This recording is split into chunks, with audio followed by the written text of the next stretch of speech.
Over the last couple years of making YouTube videos, I've never had something go so terribly wrong that I hesitated posting the footage. However, what I filmed on this unseasonably warm day in November almost never made it off the camera. It all started out pretty normal. My plan was to get this old Case 930 out of the field where it was parked, and over to the barn for some diagnosis on why it wouldn't run. The other week I mentioned that we got to switch back and forth between projects that make us money and projects that are fun. This just happens to be a project that, well, sadly for me actually, is probably going to make us money. Because, well, this old Case didn't turn a wheel for a year at least. That means I don't need it anymore. So she's going to get running and go to auction. Now, unfortunately, somebody, and I'm not saying who, kind of left the batteries on this thing. Kind of stone dead is what they are. Just got two 12s. It's not complicated, but they're huge. And I don't have any power out here. And I don't want to pack the batteries in and out. So we're just going to tow the thing over to the barn and get it charging. See if we can get the thing going again. Are you exploring, Elvis? Did you find something good?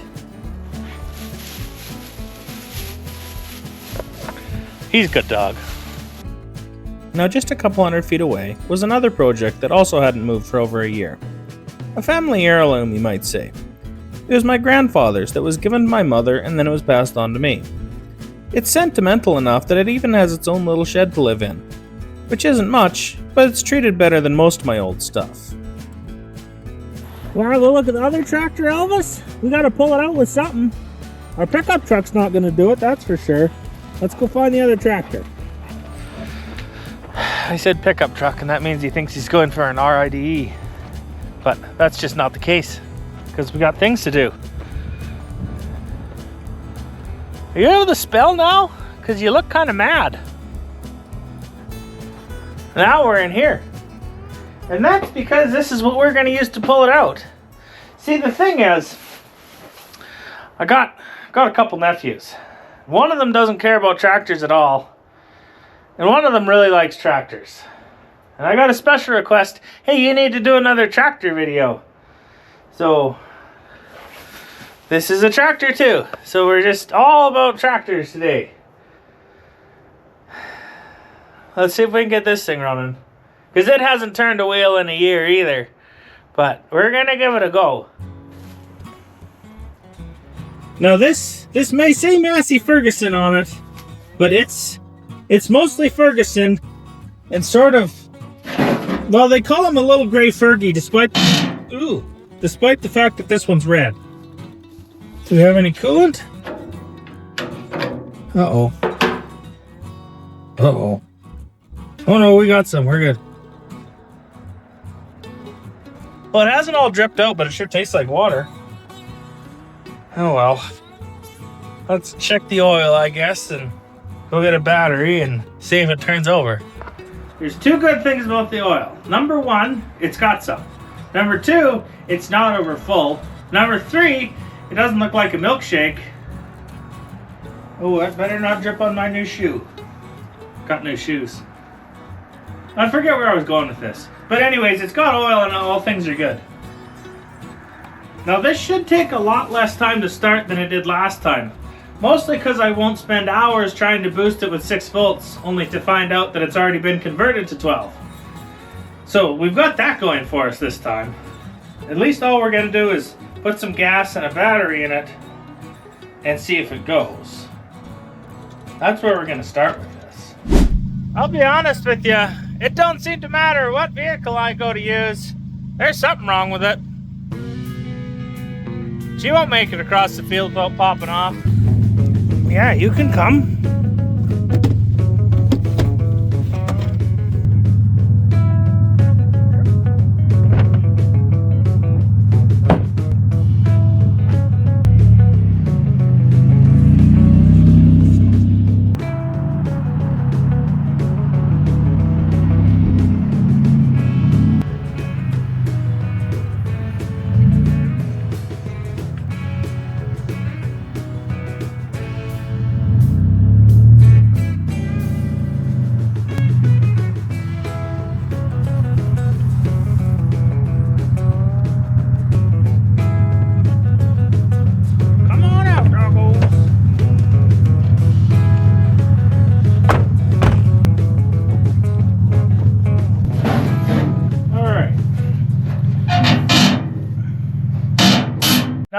battery we bought, and by bought I mean grabbed from the barn because we had a battery in there. We set it to kill, but I'm not convinced it's going to fit. So that's a good start. Where's all the battery cables at? Hey, it's amazing what a guy forgets. Incidentally, no, this won't fit in here. So that's too bad. We'll get a set of booster cables maybe and just will be affixed here for now until I get a battery that is a more appropriate size. Now this one we think is positive. So we're going to hook him up over here. And hopefully it don't touch nothing it's not supposed to. It's only broke open basically everywhere, so that's good. Negative is right here. That's good. That can touch things. That's fine.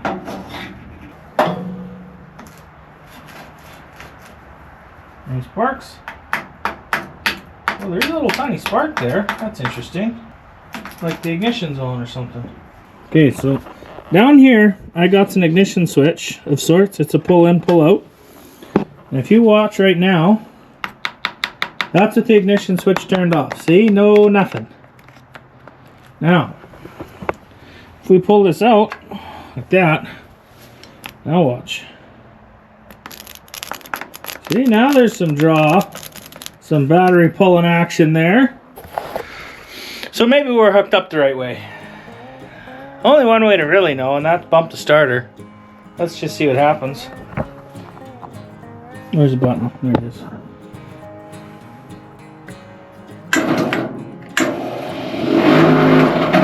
Oh boy, it don't sound good.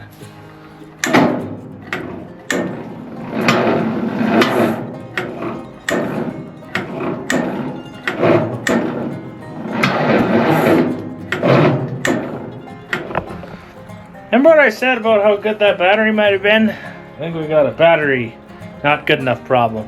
Now, bear in mind, I ran this thing last year. Like, there's no real cause for panic here yet. It's not that long. It's not been parked for, like, prior to that, it was parked for years and years, but as of last year, it was run, so I think we need more battery juice. Can I fit through here? Hopefully I can. Oh, nope, I can't.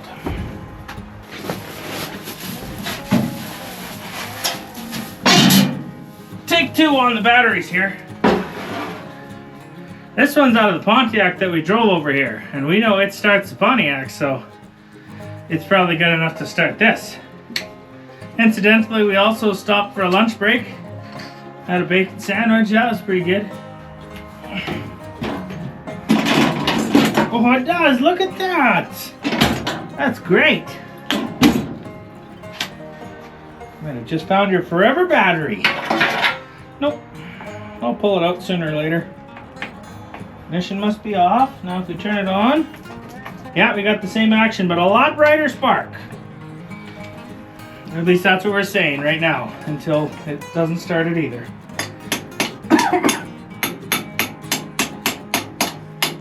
This is how we install battery terminals. That's it right there, installed. Okay, let's see if it cranks a little nicer now. Still in neutral. That's better.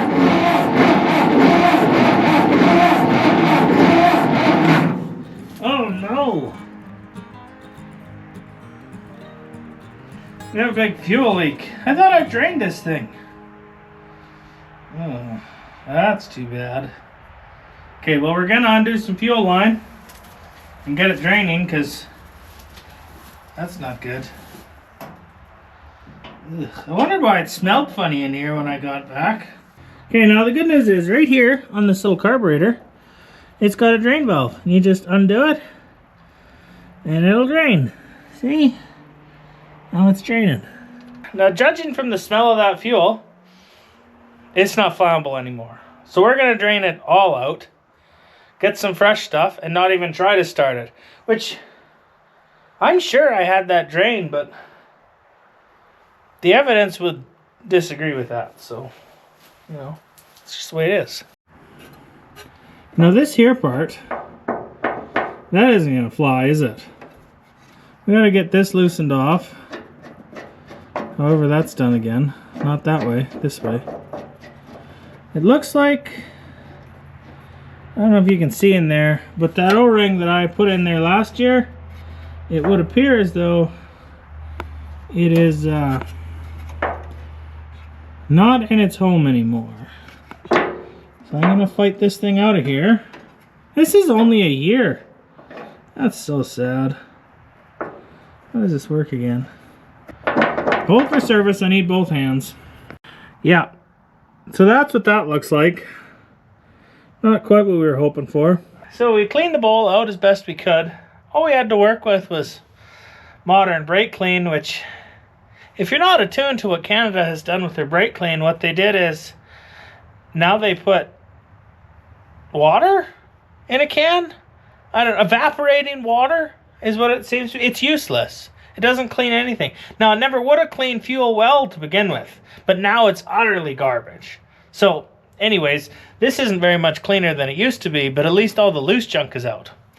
We popped the new O-ring in, which will inevitably expand and do the same thing again, but that's a future Heathen problem. And we put a little bit, just a splash of fresh gas in here to run through it. And we're just going to run it out, let it drain out of the carburetor, and hopefully whatever goo is in there will goo out. Goo out, yeah, that's a good one. Turn this guy on.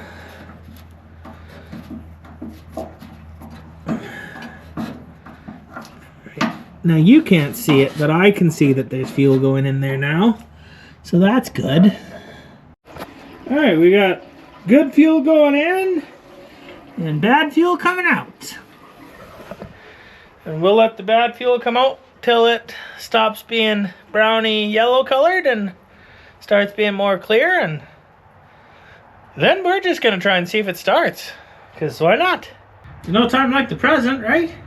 It's got fuel in it. If nothing's changed since a year ago, it's still got spark, and it's got a battery that spins it over. So let's just see what happens here. Power on. Commence. Run choke.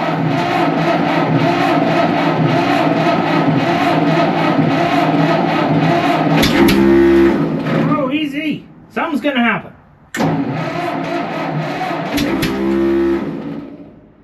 I won't say the starter's stoked about this.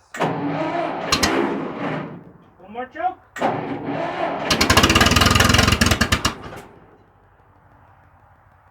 Okay, try again. Choke. More choke.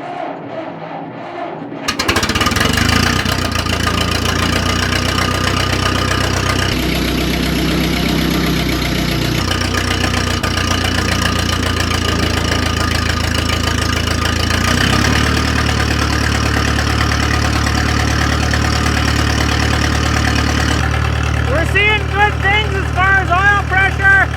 We gotta let it warm up for a minute, and then we're taking this thing out.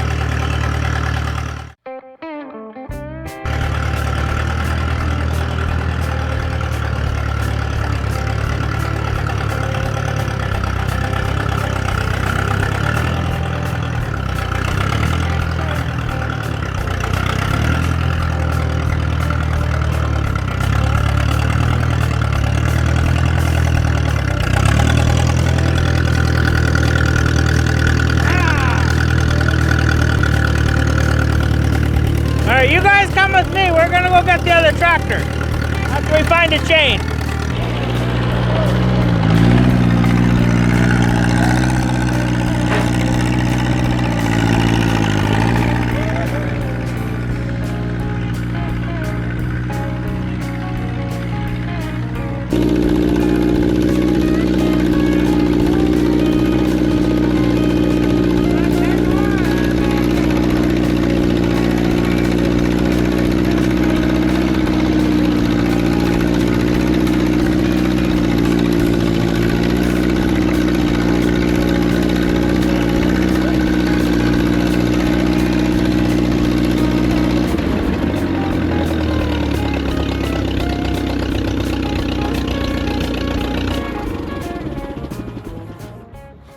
Look at that, it made it all the way to the barn.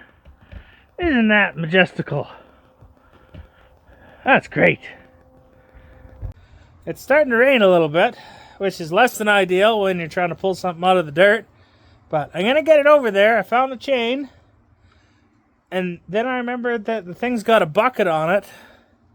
So we got to figure out a way to get the bucket off the ground. Otherwise, we're certainly not going to be pulling it around with this little tractor.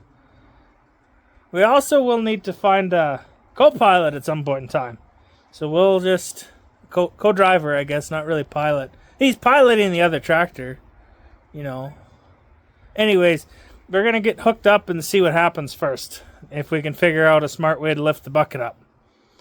Because I don't have no come along. I might have ratchet straps.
Now, just in case you need a representation of the size disparity,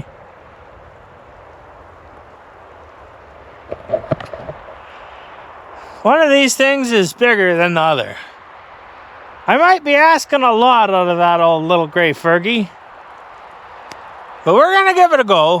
What we've done is we've just hooked the chain up to there, hooked the chain up to there. It seems prudent to talk for a minute about tractor towing safety. The first rule of thumb is never ever tow from above the axle. No matter what you have here, don't pull from here. This is only meant for your 3-point hitch. That has been your minute of safety with Heathen's Garage. Because we've just hooked the chain up to there and to the bucket. And that is higher than the spot it's hooked on the bucket. And hopefully that means it will lift the bucket up and we'll just sort of pull it by the arms.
That didn't go as planned.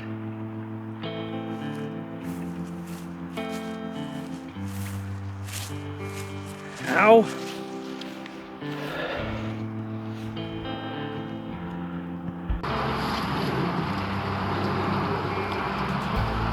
Sorry, old tractor. I never dreamed that was going to happen.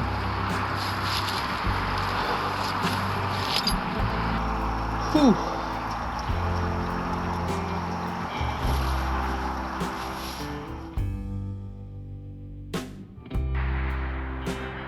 Well, folks, the team and I, we had a safety stand down for a couple minutes.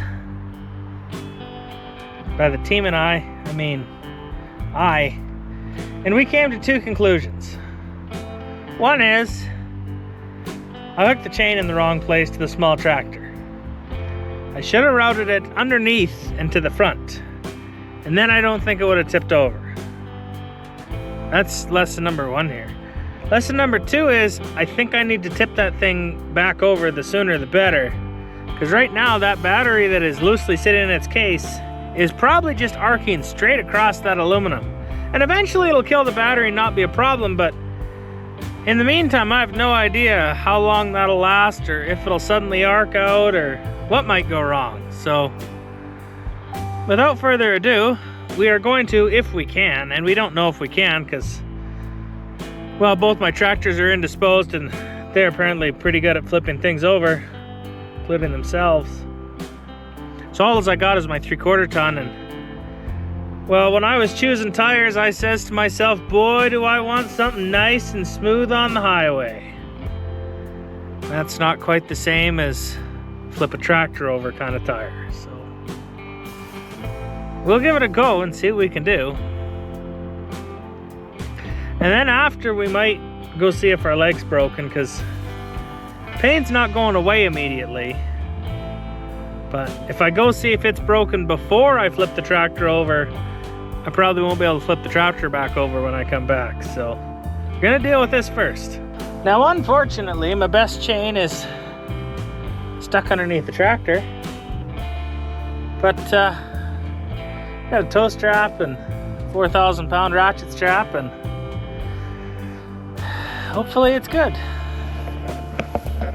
This is our arrangement. We got a strap to the front and a strap to the back, and we got a 3/4 ton. And hopefully this works.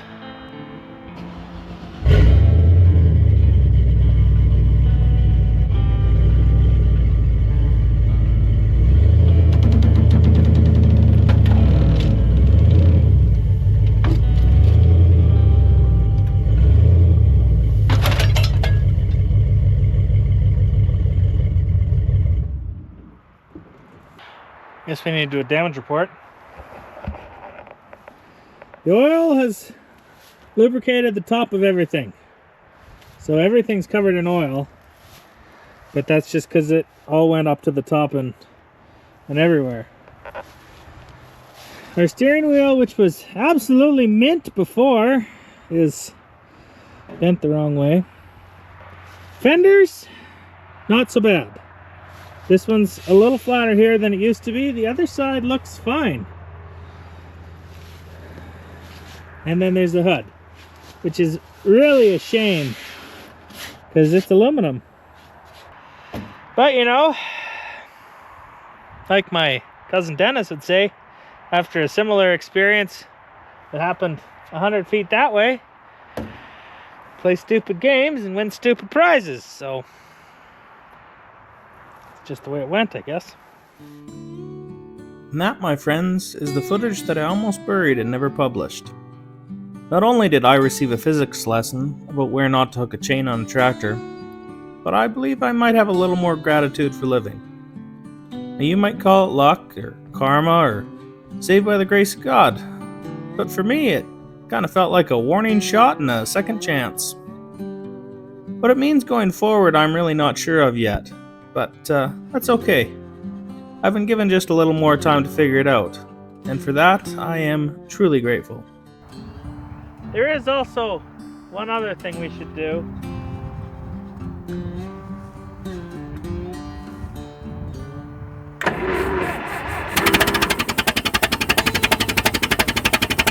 You'll live to fight another day.